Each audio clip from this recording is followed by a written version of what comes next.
ಇತ್ತೀಚಿನ ದಿನಗಳಲ್ಲಿ ಬರೀ ಕಳ್ಳತನ ಪ್ರಕರಣಗಳು ಅಧಿಕವಾಗಿ ರಾಜ್ಯದ ಜನತೆಯಲ್ಲಿ ಆತಂಕ ಮನೆ ಮಾಡುವಂತಾಗಿ ಜನ ಆರಕ್ಷಕರನ್ನು ದೂಷಿಸುತ್ತಿದ್ದರು. ಆದರೆ ಬಳಗಾನೂರಿನಲ್ಲಿ ಸಿಕ್ಕ 1.5 ಲಕ್ಷ ಬೆಲೆ ಬಾಳುವ ಬಂಗಾರವನ್ನು ವಾರಸುದಾರರಿಗೆ ಒಪ್ಪಿಸಿದ ಪ್ರಕರಣ ತೀರಾ ಇತ್ತೀಚೆಗೆ ವರದಿ ಮಾಡಿದ್ದೆವು.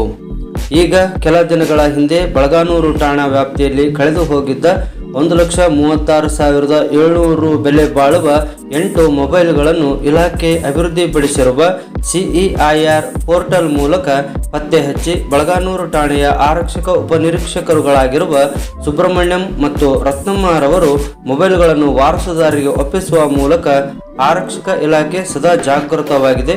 ಸುಳಿವು ಸಿಕ್ಕರೆ ಎಂತಹ ಪ್ರಕರಣಗಳನ್ನು ಭೇದಿಸಿ ಅಪರಾಧಿಗಳನ್ನು ಎಡೆಮುರಿ ಕಟ್ಟಿ ಕತ್ತಲ ಕೋಣೆಗೆ ಕಳಿಸುತ್ತೇವೆಂಬುದನ್ನು ಸಾಬೀತು ಮಾಡಿದ್ದಾರೆ.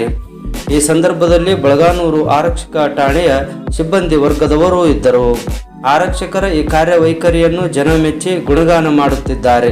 ಇವರ ಈ ಕಾರ್ಯದಕ್ಷತೆ, ಕೌಶಲ್ಯ ಹೀಗೆ ಮುಂದುವರಿಯಲಿ ಎಂಬುದು ಸಾರ್ವಜನಿಕರ ಮಹದಾಶೆಯಾಗಿದೆ.